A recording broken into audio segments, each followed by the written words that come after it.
Texas's Brandon Gill is trying to fast-track the removal of violent criminal aliens. This is Thursday, November 20th, 2025. Texas Scorecard presents the day's first news for the Lone Star State. The Texas Minute, with your host, Michael Quinn Sullivan.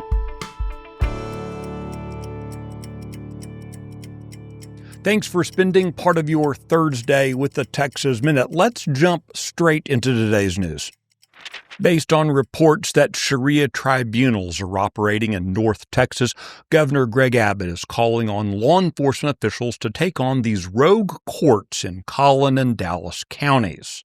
In a letter sent yesterday to local district attorneys, sheriffs, the Texas Attorney General, and the Department of Public Safety, Governor Abbott warned that certain entities may be, quote, masquerading as legal courts and issuing orders that claim to bind individuals to Islamic law. The governor noted that while the First Amendment provides wide latitude for religious bodies to adjudicate internal, doctrinal, and ecclesiastical matters, he said that authority does not extend to functioning as a parallel legal system.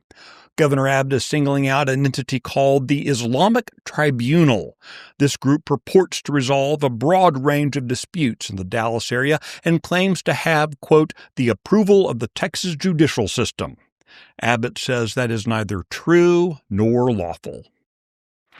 Legislation expediting the removal of criminal aliens who have committed violent crimes is headed to the floor of the United States House. The measure was authored by Republican U.S. Representative Brandon Gill of Flower Mound. It's designed to fast-track a removal process that currently involves years of litigation. Mr. Gill's proposed law would also mandate the removal of aliens convicted of violent criminal acts.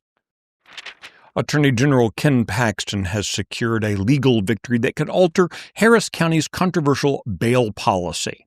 That policy has allowed defendants to be released with minimal or no bond despite their prior criminal histories. The policy arose from a consent decree related to a 2016 lawsuit against Harris County. Rather than proceed with the lawsuit, the county and plaintiffs agreed to a series of so-called reforms that critics say have been responsible for severe spikes in crime. Paxton's office has argued that the consent decree and resulting county policies undermined public safety and conflicted with state law. The U.S. Fifth Circuit Court of Appeals has ruled the consent decree should not have been allowed in the first place, allowing the AG's office to challenge both the decree and the subsequent policies. The Texas Minute will be right back.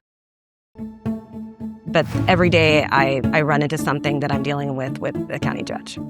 Judge Bray recused himself, but as we'll soon see, he couldn't resist reinserting himself into the process. Signing notices, setting deadlines, accepting candidate applications, rejecting candidate applications. The dispute that ensued thereafter was centered on whether or not Judge Bray had the authority to do those things or should have been doing those things. Head over to TexasScorecard.com today to watch our latest documentary, Kicking the Circle.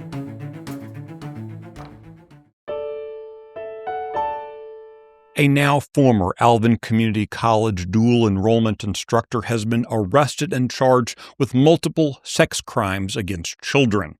Under the auspices of the community college, Eric Neal worked as a contract instructor at 2 schools in the Pearland Independent School District. He was apprehended after allegedly attempting to contact online someone he believed to be under the age of 15. School officials have said that none of the charges involve students at Pearland ISD. You can find details on all the stories mentioned today and keep up with the latest news by visiting TexasScorecard.com. If you enjoy the Texas Minute, please give us a rating, and if you have time, leave a review. We appreciate the feedback, and it helps others find the show. This edition of the Texas Minute was produced by Nick Shepard and based on the original reporting of Brandon Waltons, Deborah McClure, and Sydney Henry. I look forward to seeing you out around the Lone Star State. Now go make it a great day.